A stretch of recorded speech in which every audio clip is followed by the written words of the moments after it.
The book of Esther is an unusual story in the Bible. It never mentions God or prayer. It might appear to be a story about a good Jewish girl whom God uses to save his people, the Jews, from destruction. But God didn't use Esther because she was good or righteous. In fact, we see in this story that Esther did not keep the Jewish Mosaic law. She compromised her values. She broke Jewish dietary laws. And she married a pagan king, which was certainly forbidden by God. And yet, God used her to save his people and accomplish his will on this earth. The book of Esther is a story to show us that, despite our sin, God can use us for his purpose and glory.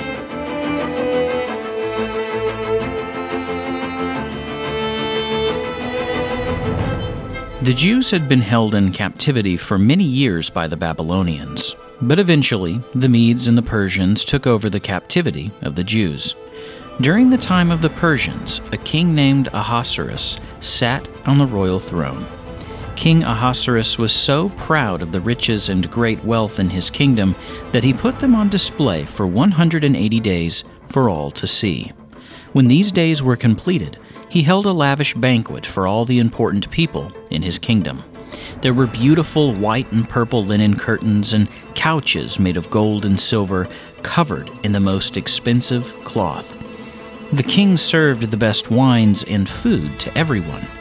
The king's wife, Queen Vashti, also gave a banquet for all the women in the palace. On the last day of the banquets, a very happy King Ahasuerus called for Queen Vashti to come before the royal court to be seen by all because her beauty was so great. But Queen Vashti refused to come. This made the king so angry that he consulted the wise men of his kingdom as to what he should do.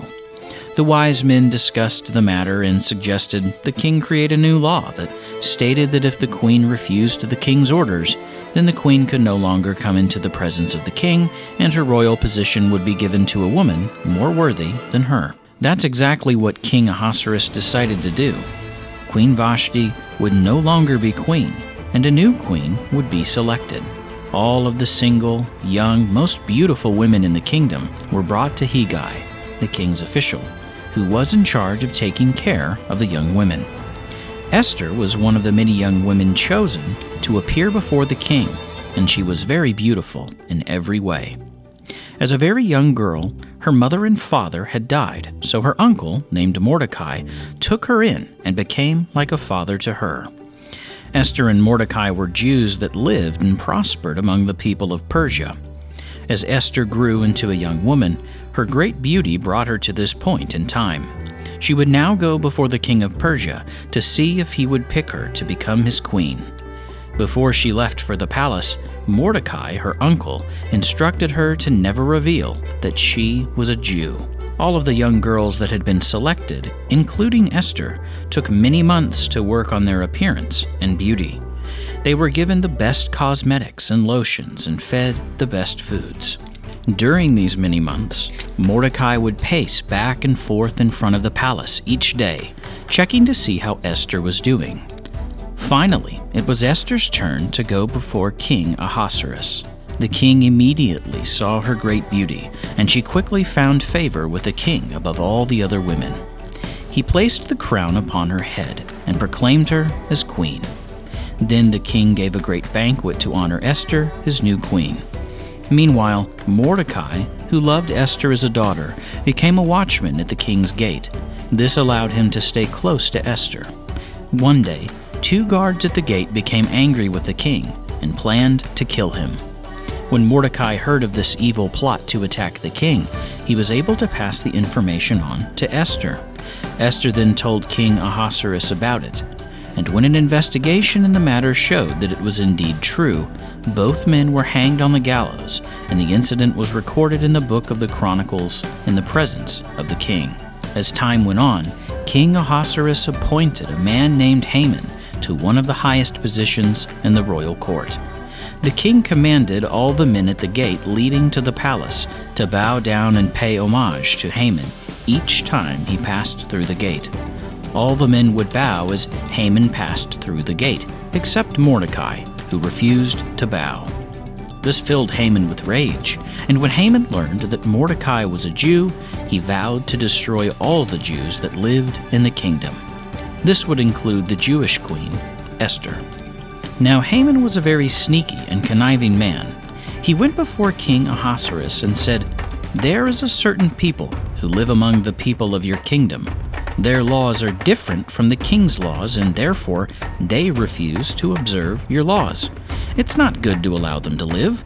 If it pleases the king, let there be a decree to destroy these people, and then 10,000 talents of silver will be paid to the men who carry out the king's decree." The king quickly agreed to the deadly decree, never realizing that his own Queen Esther would be one of these people Haman wanted to destroy. Soon, a copy of the decree was sent out to all the kingdom. When the Jews heard the decree, they fell into great mourning, weeping and wailing. Mordecai put on mourning clothes called sackcloth, which looked and felt like a rough burlap bag, and cried bitterly for his people at the king's gate. When Esther's maidens told her about the decree, she collapsed in great agony. She sent new clothes to Mordecai, but he refused to take off the sackcloth. Since Mordecai could not enter the king's palace clothed in sackcloth, Esther sent a message to Mordecai, asking him what she should do. The messenger returned with Mordecai's reply. Mordecai begged Esther to go before the king and ask for his favor and plead with him for the lives of their people. When Esther heard this, her heart sunk.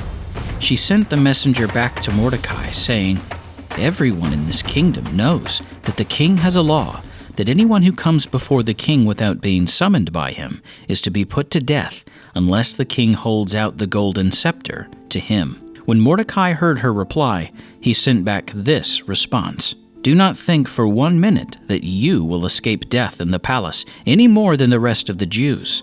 If you remain silent at this time, God will deliver us in some other way, but as for you and your father's house, you will surely die.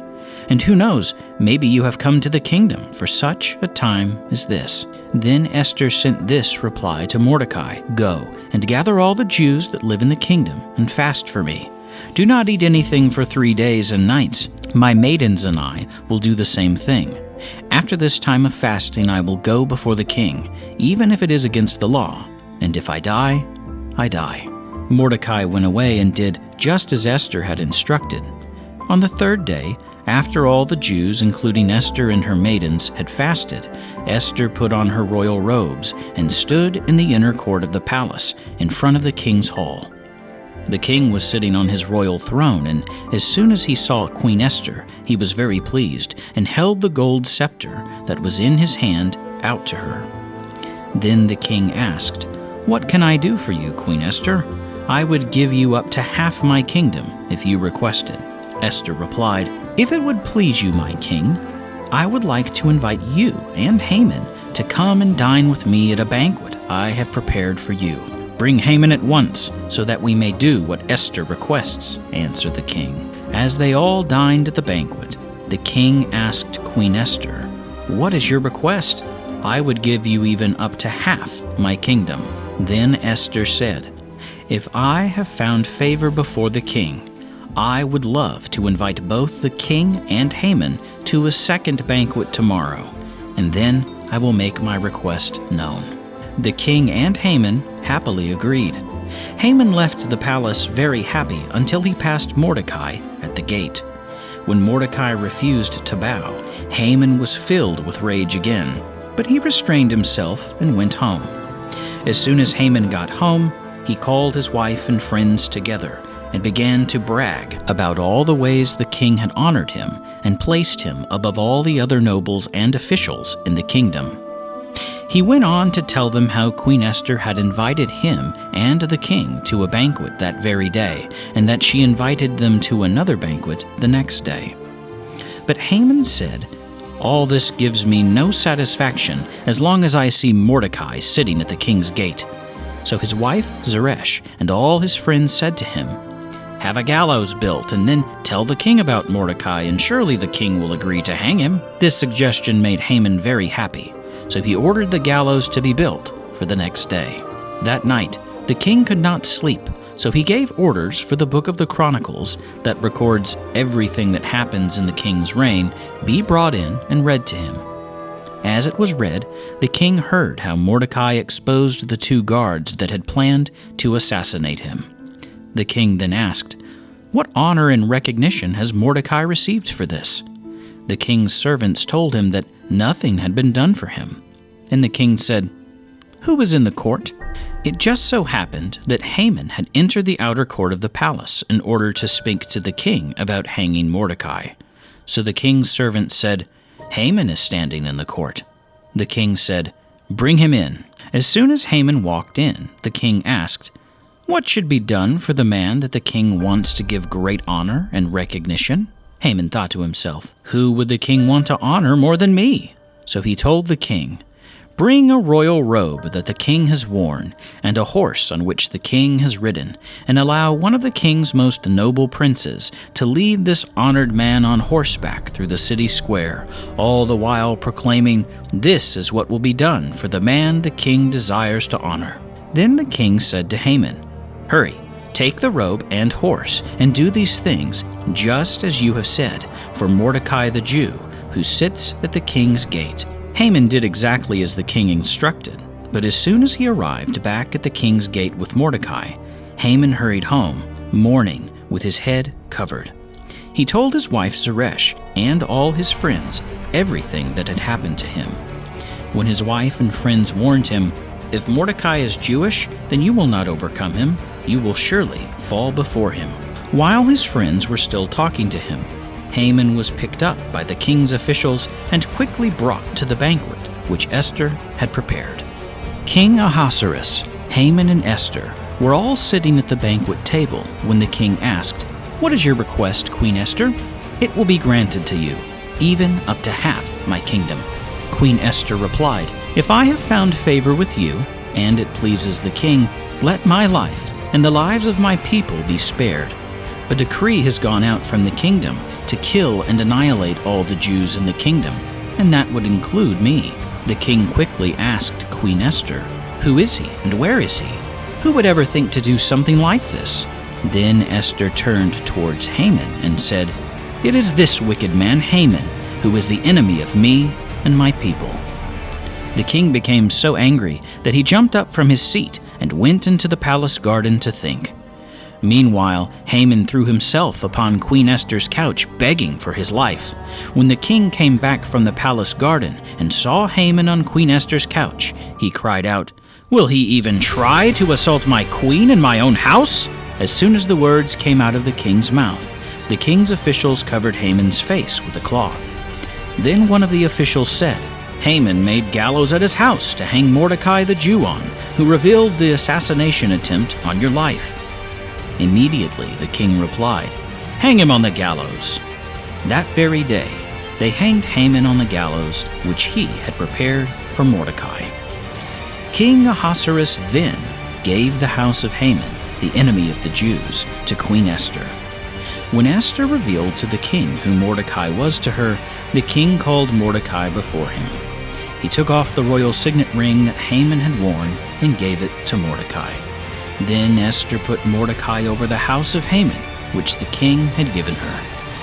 Now the decree was still in effect, because once the king put his royal seal on a decree, it could never be taken back. So Queen Esther fell at the feet of the king and begged him to find a way to keep their people safe from the deadly decree to kill all the Jews.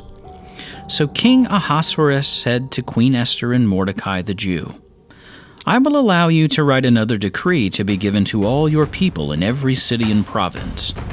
So Mordecai wrote a new decree that granted the Jews the right to come together and defend themselves against any army of people that came against them. This new decree was sealed with the king's own signet ring and sent out among all the cities and provinces where the Jews lived. When God's people, the Jews, read the new decree, they celebrated with great joy and happiness, for their lives had been saved.